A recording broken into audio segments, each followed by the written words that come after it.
Rajshahi board 2024-এর programming অংশ নিয়ে এখন আলোচনা করব।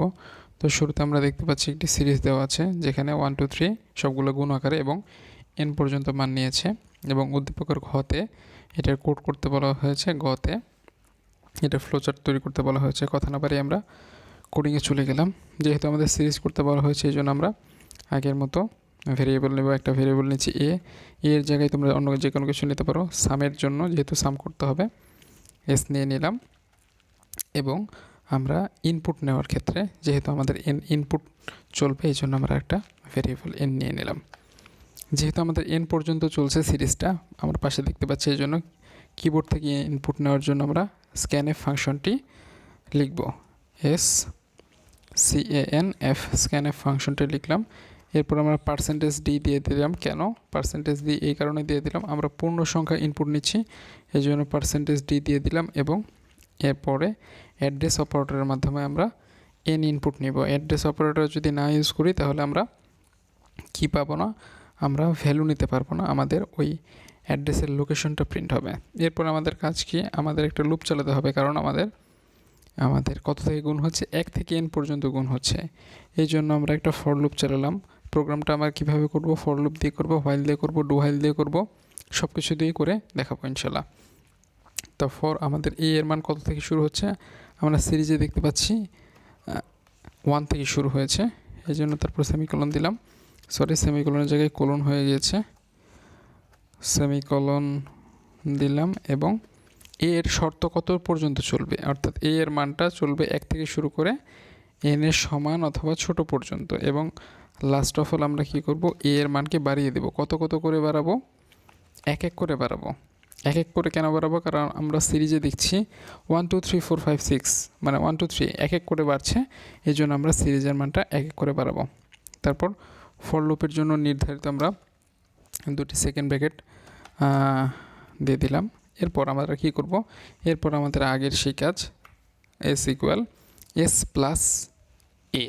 এখন এখানে কি প্লাস করা যাবে না, s প্লাস আমরা এখন কি দিব, s প্লাস কার মান দিব, s প্লাস কার মান দেব, s প্লাস আমরা দিব a এবং সেমিকোলন ক্লোজ করে দেব।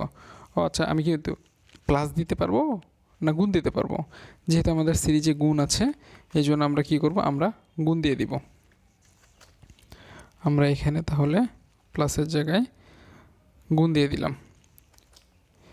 আচ্ছা, এই হলো আমাদের মোটামুটি কাজ। এখন দেখো আমাদের যেহেতু আমাদের লুপটা চলছে, এস এর প্রথমে মান থাকতে হবে, এস এর মান, তাহলে আমি এখানে কি নিব, এস এর মান কি 0 নিব, এস এর মান কি 0 নিব না, এস এর মান কেন 0 নেব না, আমরা এর আগে যতগুলো প্রোগ্রাম দেখেছি সবগুলোতে যোগ ছিল, এই জন্য 0-র সাথে কোনো জিনিস যোগ করলে ওই মানটাই থাকে, এই জন্য এস এর মান 0 নিয়েছিলাম।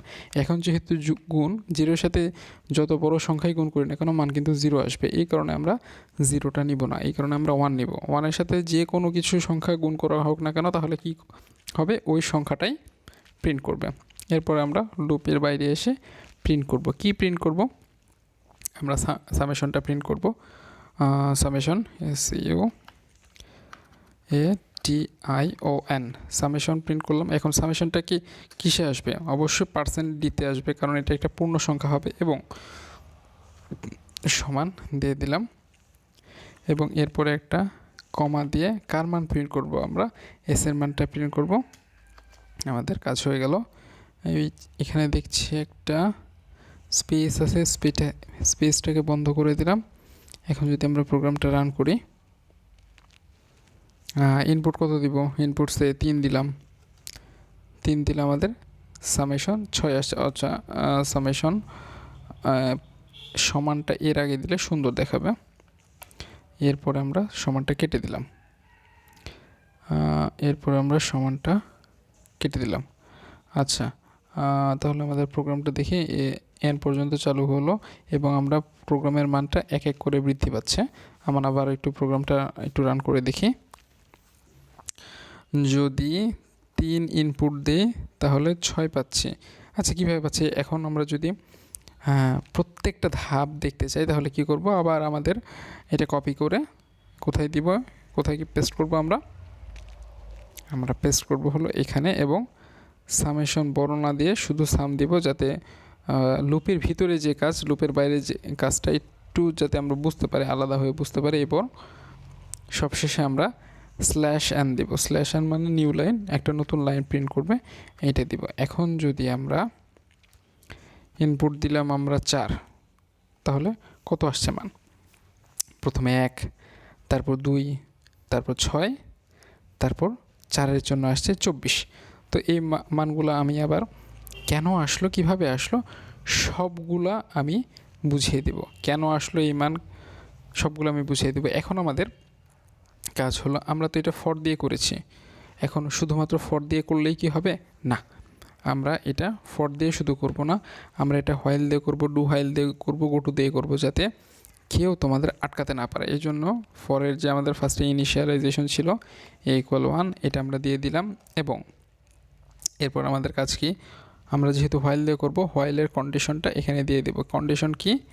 A less or equal n, এবং আমাদের কাজ মোটামুটি শেষ। এখন শুধুমাত্র এই লুপের ভিতরে আমরা কি করব, আমাদের ইনক্রিমেন্টটা দিয়ে দেব। ইনক্রিমেন্টটা কত হবে? a প্লাস প্লাস, এবং একটা সেমিকলন দ্বারা অফ করে দিলাম লাইনটা। এখন যদি আমরা ওই 4 ইনপুট দিই, দেখি আমাদের কত আসে। 4-এ 24। আচ্ছা, এরপর আমরা কিসে করে দেখালাম? হোয়াইলে করে দেখিয়েছি। আচ্ছা, এরপর আমরা কোথায় যাব?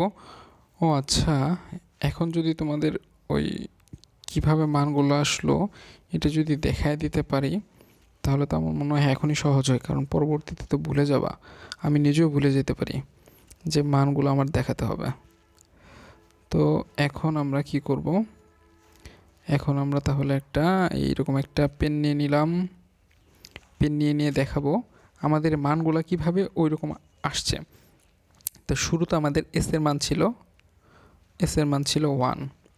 তারপরে যখন একটা লুপ ঘুরলো, তখন আমাদের ফার্স্টে এ এর মান ছিল 1। এ এর মান কত থেকে দেখলো? আমি 4 ইনপুট, যদি 4 ইনপুট নেই, তাহলে এ এর মান 1, 4 থেকে ছোট। তখন কি করবে? এস এর মান তাহলে কি হবে? S into S, S equal S into A. তাহলে এস এর মান কত? 1। আর এ এর মানও, এ এর মান কত? এ এর মান আমি কত নিয়েছি? এ এর মানও আমি ফার্স্টে 1 দিয়ে শুরু করেছি। তাহলে ফার্স্টে আমাদের এস এর মানটা 1ই হবে কিন্তু। আচ্ছা, এর পরবর্তীতে এ এর মানটা কত বৃদ্ধি পাবে? এর পরবর্তীতে এ এর মানটা 1 বৃদ্ধি পাবে। 1 বৃদ্ধি পেয়ে কত হবে? 2 হবে। 2 হলো। এখন এস এর মানটা কার সাথে গুণ হবে? এস এর মানটা আবার এ এর মানটা আবার এস এর মানের সাথে গুণ হবে। এস এর আমাদের আগের মান কত ছিল? এস এর আমাদের আগের মান ছিল 1। তাহলে 2 এর সাথে 1 গুণ করলে কত হবে? 2ই হবে। শেষ। তার পরবর্তীতে আমাদের আই এর মানটা কত বৃদ্ধি পাবে? 1 বৃদ্ধি পাবে। 1 বৃদ্ধি পেয়ে হলো 3। Very good. আমাদের আগের এস এর মান কত ছিল? এই যে আগের এস এর মান 2 ছিল, তার মানে এখানে 2 এর সাথে 3 গুণ হবে। 2 এর সাথে 3 গুণ হয়ে হবে 6। আবার আমাদের এস এর মানটা 1 বৃদ্ধি পেল, হয়ে গেল 4। আমাদের আগের এস এর মান কত? 6। এই যে আমরা এখন লিখে দেব 24। আমরা ইনপুট 4 পর্যন্ত নিয়েছিলাম, 4 পর্যন্ত নেওয়াতে আমাদের মান হয়েছে 24। এখন আমরা যদি রান করি, তাহলে ইনপুট যদি নিই 4, হ্যাঁ 24, তাহলে আমরা প্রোগ্রামটা কিভাবে রান করলো এবং মান কেন এরকম হলো আমরা আলহামদুলিল্লাহ বুঝতে পারলাম। এখন আমরা কি করব? এখন আমরা প্রোগ্রামটা হোয়াইলের সাথে দেখিয়েছি, আমরা এখন এই প্রোগ্রামটাকে কার মাধ্যমে দেখাবো? কাট করে নিচ্ছি। এই প্রোগ্রামটা ডু হোয়াইলের সাথে দেখাবো। ডু হোয়াইলের সাথে যদি দেখাতে চাই, ডু হোয়াইলের শর্ত সবার নিচে থাকে। আমি এখানে পেস্ট করে দিয়ে, এখানে যে ডিফারেন্টে একটা সেমিকোলন থাকে, এবং শুরুতে আমি কি দিয়ে দিব? শুরুতে আমি স্মল লেটার হবে, ডু দিয়ে দিব। ডু দিয়ে যদি আমি প্রোগ্রামটা রান করি এবং ইনপুট হিসেবে 4 দিই, 24 চলে আসছে আলহামদুলিল্লাহ। এবং সবার শেষে আমরা কিসের সাহায্যে দেখাবো? আমরা ইফের সাহায্যে দেখাবো। ইফের সাহায্যে দেখানো হয়ে গেলে আমরা কোথায় চলে যাব? আমরা একদম কম্প্যারিজনে চলে যাব, যে আমাদের যে এই পড়াশোনা যে এটা সহজ, এইটা কিভাবে তোমাদের কাছে উপস্থাপন করা যায়, এটা তখন আমি দেখাবো। আবার একটা ভেরিয়েবল নিয়ে নিলাম 1। আবারও বলছি এখানে কিন্তু কিওয়ার্ড ইউজ করা যাবে না। আমি বারবার 1 নেই, কারণ 1 দিয়ে তোমাদের ওগুলো একটু সাজিয়ে রাখি, এছাড়া আর কোনো মানে অন্য কোনো যুক্তি নেই। হ্যাঁ, আবার আমি 4 ইনপুট নিলাম, আউটপুট 24 চলে আসছে। আলহামদুলিল্লাহ, আমার মনে হয় ফর, হোয়াইল, ডু হোয়াইল এবং গোটুতে কোনো সমস্যা থাকার কথা না। এরপরেও সমস্যা থাকলে আমাকে জানাতে পারো, সমস্যা নাই। এখন আমরা কি করব, ফরের এই কাজটাই আমরা কিসের মাধ্যমে দেখব, লুপ, আমাদের গ নম্বরের প্রশ্ন ছিল ফ্লো চার্ট। এই ফ্লো চার্ট আমরা পাশে করে রেখেছি, তোমরা জানো আমি ফ্লো চার্ট আগে থেকেই করে রাখি এবং কোডিংয়ের সাথে মিলাই। কোডিং তোমাদের হাতে কলমে শিখিয়ে দিই, ফ্লো চার্টটা কোডিংয়ের সাথে মিলাই, অ্যালগোরিদম কোডিংয়ের সাথে মিলাই। তো এখন আবার আমরা একটা পেন নিয়ে নিই, পেন নিয়ে নিলাম। তো স্টার্টের মাধ্যমে আমরা শুরু করলাম, ইন্টের মাধ্যমে শেষ করলাম, শেষ। ইনপুট কি নিয়েছি আমরা, এখানে ইনপুট কিন্তু এন নিয়েছি, এই জন্য ইনপুট এন রেক্টেঙ্গেল দেখিয়ে দিলাম এবং কিছু কিছু মান ইনিশিয়ালাইজ করে নিয়েছি, আগের থেকে নিয়েছি। এস এর মান 1 নিয়েছি, কেন নিয়েছি আমি বলেছি, এ এর মানটা 1 নিয়েছি। এ এর মান 1 কেন, আমাদের এইখানে দেখো সিরিজে এটা 1 থেকে শুরু হয়েছে। ওকে, এখন আমাদের কন্ডিশনটা কি, কন্ডিশনটা হলো যদি এ এর মান এনের চেয়ে ছোটো হয়, যদি এর মানটা এনের চেয়ে ছোটো হলো, তাহলে আমাদের এই কন্ডিশনে ঢুকবে, মানে এই লুপের ভিতরে ঢুকবে। লুপের ভিতরে কি আছে, এস ইকুয়াল এস ইন্টু এ এবং এ প্লাস প্লাস, অর্থাৎ এ প্লাস প্লাস যা এ প্লাস 1 একই কথা আমাদের। আর যদি কন্ডিশন ফেল করে তাহলে এস এর মানটা প্রিন্ট করে দিবে। আর এই কন্ডিশন যদি ঠিকও থাকে তারপরেও কিন্তু লুপের ভিতরে বারে বারে যাবে, কারণ আমার প্রত্যেকবার কিন্তু মান চেঞ্জ হচ্ছে। প্রথমে আমাদের এ এর মান 1 থাকবে, তারপরে এ এর মান 2 থাকবে, তারপর 3 থাকবে। এই জন্যই বারে বারে আমাদের এই কন্ডিশনটা চেক করতে হবে, যে আমাদের এই কন্ডিশনটা বারে বারে আমাদের চেক করতে হবে। তো আশা করি আমি প্রত্যেকবারই বলি কোডিং ঠিক থাকলে আমাদের ফ্লোচার্ট অ্যালগরিদমে কোনো সমস্যা হবে না। এখন প্রত্যেকবারের মতো আমরা কম্প্যারিজনে চলে যাব। কি কম্প্যারিজন করব, for, while, while, do while এবং গোটু। তো আমাদের এতটুকুর মধ্যে এই যে চলে আসছে। আবার আমরা একটা পেন নিয়ে নিই। আমাদের স্ক্যানএফ পর্যন্ত কোনো সমস্যা নেই, এস এর মান 1, এখানেও কোনো সমস্যা নেই। ফরটা আমার কমেন্টে রেখেছি যাতে ফরের ওই লাইনটা কাজ না করে। এর মান 1 নিয়েছি যেহেতু সিরিজের শুরুর মান 1। এখানে আমরা 1 নিয়েছি, কারণ এখানে আমরা 1 ভেরিয়েবল ইউজ করেছি। ডু হোয়াইলের জন্য এখানে ডু ইউজ করেছি, আর হোয়াইলের কন্ডিশন এইটা এখানে প্রথমে দিয়েছি। এইটাই শুধু পার্থক্য, হোয়াইলের কন্ডিশন শুরুতে হয়, ডু হোয়াইলের কন্ডিশন শেষে হয়, মানে লুপের বাইরে হয়, এবং গোটুর কন্ডিশনও লুপের বাইরে হয়। তারপরে কি আমাদের লুপ অফ দ্য বডি, গোটুর জন্য যা, ডু হোয়াইলের জন্য তা, হোয়াইলের জন্য তাই, হোয়াইলের জন্য তাই, এবং লাস্ট অফ অল আমরা প্রিন্টএফের মাধ্যমে প্রোগ্রামটা শেষ করে দিচ্ছি। তো এই হলো আমাদের গ ঘ আনসার। তোমাদেরকে প্রত্যেকবারই সবগুলো দিয়ে দেখানোর কারণ হলো কোনোভাবেই জানি কোনো নাম্বার মিস না হয়। এখন আমরা ডিবাগিং কি, ভুল ত্রুটি খুঁজে বের করা হলো, প্রোগ্রামের ভুল ত্রুটি খুঁজে বের করা হলো debugging. Volatile memory, non volatile memory এক নাই কেন, তো একটা হলো র্যাম, একটা হলো রোম। ভোলাটাইল আর নন ভোলাটাইল এটা হলো আমাদের মেমোরির আসলে এই অধ্যায়ের পড়া না, এটা হলো দ্বিতীয় অধ্যায়ের পড়া। তো যে মেমোরি ডিভাইসে ইলেকট্রিসিটি যদি চলে যায় তাহলে আমাদের যেগুলো ডেটা থাকে সেগুলা মুছে যায়, তাকে বলা হয় ভোলাটাইল মেমোরি। ভোলাটাইল মেমোরির প্রকৃষ্ট উদাহরণ কি বলা যায়, র্যাম থেকে আমি যদি ফোনটা বন্ধ করে দিই তাহলে আমাদের ইলেকট্রিসিটি ওখানে বিদ্যুৎ প্রবাহ বন্ধ হয়ে যায়। বিদ্যুৎ প্রবাহ বলতে কি বোঝায়, ইলেকট্রনের প্রবাহ বুঝায়।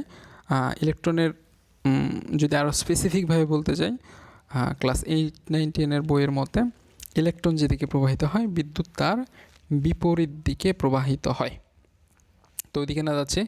তো আমাদের যদি ফোনটা অফ করে দিই অথবা আমাদের পিসি অফ করে দিই তাহলে র্যামে আমাদের ইলেকট্রিসিটি চলাটা বন্ধ হয়ে যায়, আর ঠিক সেই সময় আমাদের র্যাম থেকে ডেটাগুলো মুছে যায়। আমি একটু লাইনগুলো হাইলাইট করে দিচ্ছি। লাইনগুলো আমি হাইলাইট করে দিলাম, অর্থাৎ ভোলাটাইল মেমোরি সেই ধরনের মেমোরি যখন ইলেকট্রিসিটি চলে গেলে ডাটা মুছে যায় যেমন র্যাম, এবং নন ভোলাটাইল মেমোরি হলো ইলেকট্রিসিটি চলে গেলেও ডাটাগুলো থাকে যেমন বায়োস, হার্ড ডিস্ক। তো এই হলো আমাদের মোটামুটি কোন বোর্ড, রাজশাহী বোর্ড 2024-এর সমাধান।